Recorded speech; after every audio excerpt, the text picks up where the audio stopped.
1, 2, 3, 4, 5, 6, 7, 8, 9, 10, 11, 12, 13. Oops, how'd that one get in here? It's an almost entirely objective ranking of the best ever video game music. Warning, there's no true objectivity in art. The process is simple. Aggregate as many reputable critic lists on the subject as possible, compile the votes, and tally up the winners. Before we begin, it's worth noting that I only counted votes cast for individual games, not entire franchises.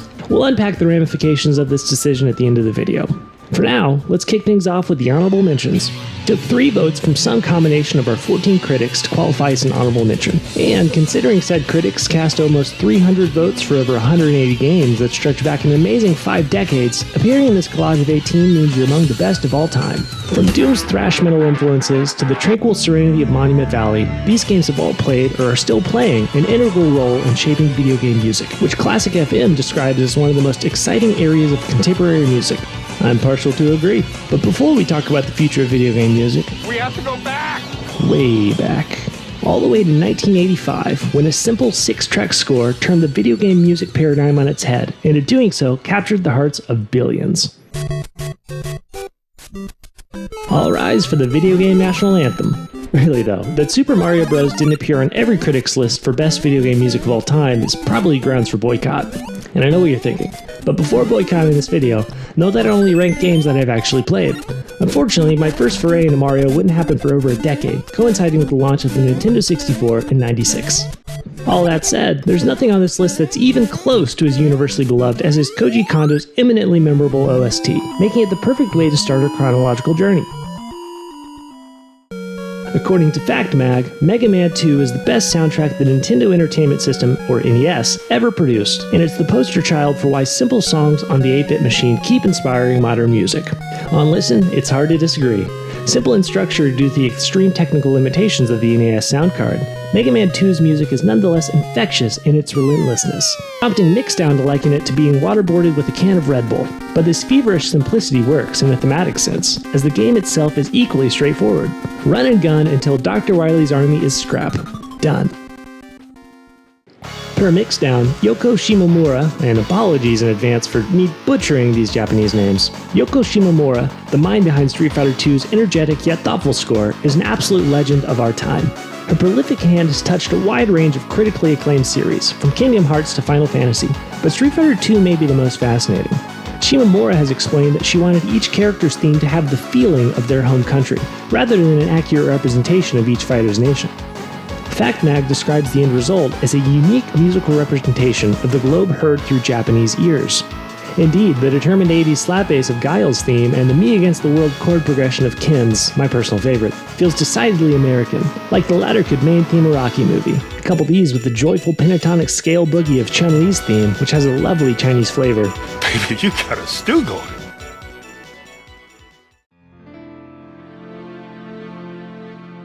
Widely regarded as one of the greatest video games ever made, it's only fitting that The Legend of Zelda Ocarina of Time and its delightfully quirky OST would appear on this list. Composed by Koji Kondo, his second entry in this video, Ocarina's music is purposeful, going hand in hand with the game's impressive world.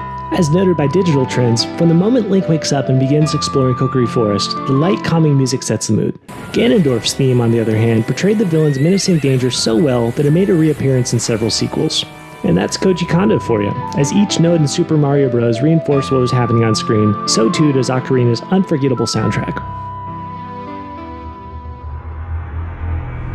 Apparently nothing says best-selling video game soundtrack of all time like Gregorian Chant in Space. Epic in scope and scale, Halo's OST, per Fact Mag, heralded in an era of more cinematic gaming and proved that complex choir-driven orchestral scores were capable of drawing emotion out of otherwise cold sci-fi settings. Put simply, Halo's main theme is as iconic as its Master Chief, and the score lives up completely to the game's status as one of the greatest shooters of all time. Naturally, the only way to top it in Halo 2 was with a little help from one of the greatest guitarists of all time.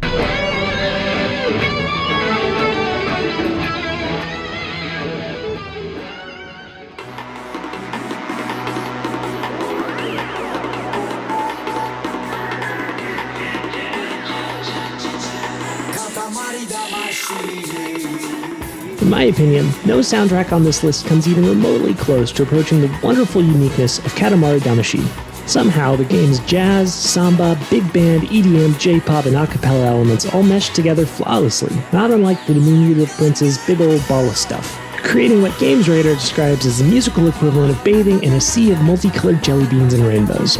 I couldn't agree more. As a kid, Katamari's ridiculous music was just about the only thing that could lure my video game skeptic parents into the game room. In the end, it's just magical, irresistible stuff that's certain to suck you into its baffling orbit.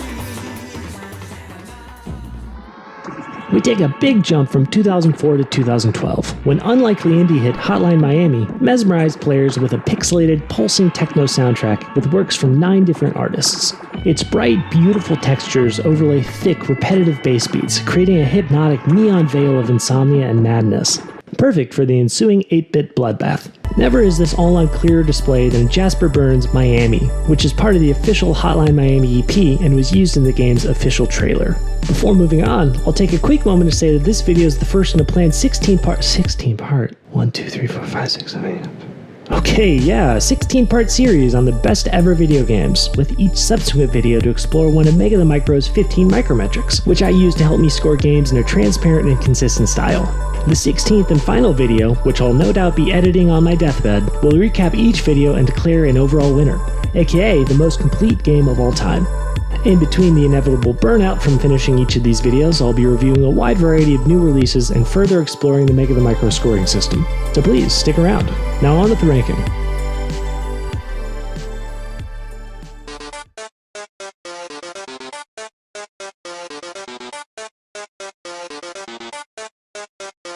Clocking in at a massive 101 tracks, the music for Toby Fox's Undertale delivers an incredible range of sounds, from whimsical toy piano numbers to bouncy polka to emotional synth bops. According to Pitchfork, much of Undertale's OST was produced with a bygone computer synthesis format called sound fonts, which lends the tunes a certain retro charm. Indeed, the ensuing magic is reminiscent of several 16-bit era soundtracks appearing in this video, and when told through reimagined leitmotifs, which are recurrent musical themes, in this case linked to Undertale's many characters, the familiar melodies take on a new emotional weight. Of course, there's only one Megalovania, a track that proved so popular among gamers that it made its way into Super Smash Bros. Ultimate, along with a friend.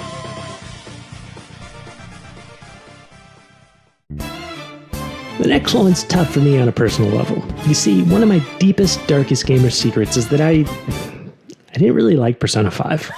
But darn it if I didn't stick around for 35 hours due to the game's jaw-dropping soundtrack. Composed by longtime Atlus employee Shoji Meguro, the jazzy, funky guitar and keyboard-driven music of Persona 5 has been stuck in my head for years, and I don't wish it gone anytime soon. Surely nobody has ever had this much fun doing random chores in Tokyo. Really, this soundtrack made watching someone watch a movie into compelling gameplay.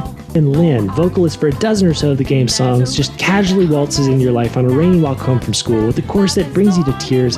And now Sojiro thinks I'm a wimp, but I don't even care because you're not my real dad, but I still love you. Dang, maybe I did like this game. Moving on, if you've watched or read one of Mega the Micro's full-length reviews, you know that I'm a sucker for narrative game design, essentially designing a game's micrometrics to revolve around and relate back to the game's narrative. There's no better way to build immersion, in my opinion, because only in video games can you interact with and dictate the way in which a story is told. With this in mind, it should come as no surprise that I lost my metaphorical marbles on learning that Amy Evans, one of NieR Automata's sublime vocalists, researched linguistics in order to invent a convincing pseudo-language of aesthetic syllables that sounded as if today's phonetics have drifted thousands of years into the future, in effect becoming something completely novel to the modern ear. Evans then harmonized this, quote, chaos language with Kiichi Okabe's haunting orchestral melodies, resulting in something so ethereal and alien as to perfectly embody the game's tragic, desolate world. Now, as was the case with Persona 5, I ended up a little underwhelmed with NieR Automata's story, for reasons well beyond the scope of this video, but the incredible OST kept me hooked through the third playthrough's curtain fall. How ironic to me, then, that Evans' stated rationale behind chaos language was to create true background music, with no words to distract the player, per game designer Yoko Taro's request. Ancient PC Mag proverb says that the hallmark of a true artist is the ability to make something beautiful, no matter how broken the tool. Enter Streets of Rage 2, in which composer Yutsuo Koshiro took the Sega Genesis's Z80 sound chip, decidedly underpowered when compared to the rival Super Nintendo, and made the greatest album you've never heard. Really, of the dozens, near hundreds of video game OSTs I've listened and re-listened to while researching this project, nothing blew me away quite like Streets of Rage 2. And of all the critic write-ups on this subject, nobody sums it up better than Mixdown. It was the early 90s. Nine Inch Nails' Pretty Hate Machine was a worldwide hit, and electronica was approaching an experimental zenith. Koshiro, along with frequent collaborator Motohiro Kawashima, got together on an outdated piece of butt NEC PC 808001, and, using Koshiro's homemade audio programming language, assembled an astonishing genre-twisting trance-like swirl of certifiable bops that have absolutely no right to go as hard as they do. Really, you could throw this thing on in a nightclub, unedited, and heads would explode. And Sega knew it, going so far as to put Koshiro's name on the title screen. They didn't even do that for the game director. In the end, it's midnight street fight kind of stuff, and makes me sad to have missed out on Streets of Rage 2 as a kid.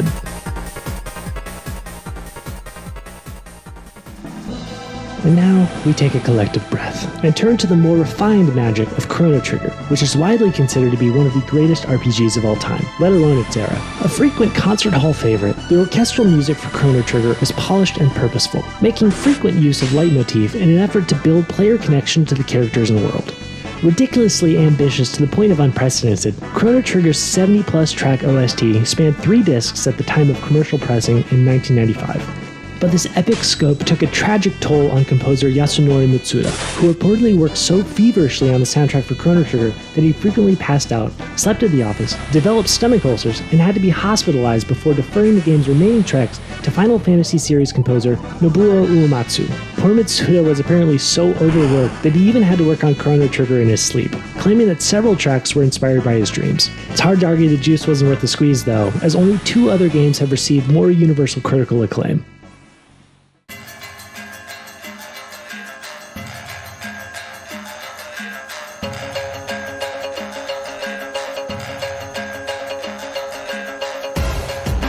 Built by a self-funded team of 7 people in just 2 years, Bastion dramatically overachieved on just about every level, no more so than musically.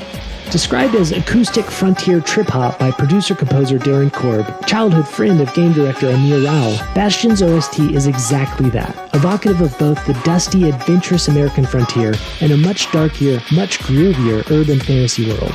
It's easily the most independently listenable OST to appear in this video, and, as the manual so aptly muses, would do well pouring out of the speakers of any eclectic cocktail lounge. But, of course, the score truly thrives in-game, and in relation to itself, where tracks take on narrative weight and enhance some surprisingly emotional moments. But you know what? This isn't even Darren Korb's final form. Sure, Bastion is fantastic, but for my money, Transistor and its old-world electronic post-rock is by far his best work, and a much richer auditory experience overall, thanks in no small part to a greater emphasis placed on Ashley Len Barrett's To Die For voice.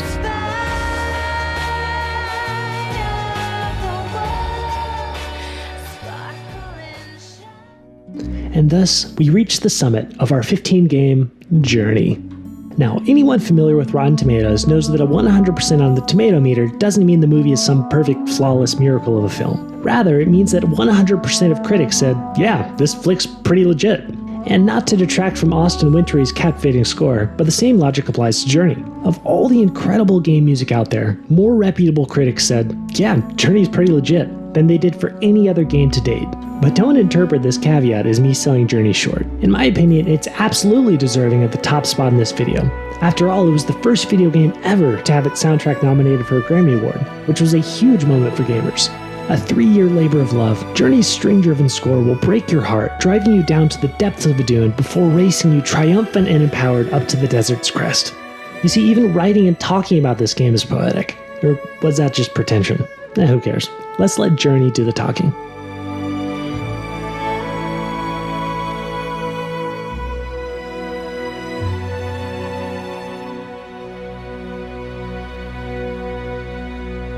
And there you have it, an infallible, objective ranking of the best ever video game music, completely definitive and subject to no debate, right?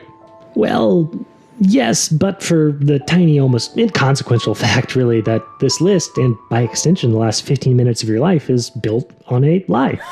You see, the aggregate list I used to make this video could have, and arguably should have, looked more like this. Now, in my opinion, this list is pretty whack. Final Fantasy, the series, which spans 15 1,000 titles and already has several entries on the aggregate list, takes 4 of the top 8 spots after receiving series votes from another 5 critics. Other than this anomaly though, things stay surprisingly the same, with a few twists. Ocarina of Time, one of 30 Zelda titles, jumps into a 5-way tie for 4th place. Echo the Dolphin goes from honorable mention to 5th, and a few oldies get their due. But you know what? Whether or not to count series votes isn't even my biggest beef with this aggregate ranking. That's actually the complete dismissal of the MMORPG and RTS genres, which both place tremendous emphasis on in-game music and yet only accounted for 1% of the 180 plus games receiving votes. There's a reason why Guild Wars and StarCraft take 2 of the top 5 spots on my list, other than the thousands of nostalgia-infused hours I poured into both. You see, MMORPG OSTs like Guild Wars often dwarf even the biggest RPGs in terms of scope and scale, as their massive game worlds need a correspondingly massive score that can encompass their dozens, even hundreds of unique zones and moods. RTS OSTs, meanwhile, typically necessitate at least 3 unique scores in one, as the game's different races and factions must be both visually and sonically distinct, lest 4v4s become Jackson Pollocks. For my money, no RTS did or does this better than StarCraft, and Glenn Stafford's original Terran score is the pinnacle of sexy, sci-fi grunge rock, which has to be the best genre to never exist. But believe it or not, StarCraft doesn't even have the best RTS OST, nor is it even the best space-themed RTS. No, my friends, both of those distinctions go to the #1 game on Mega the Micro's totally unbiased list.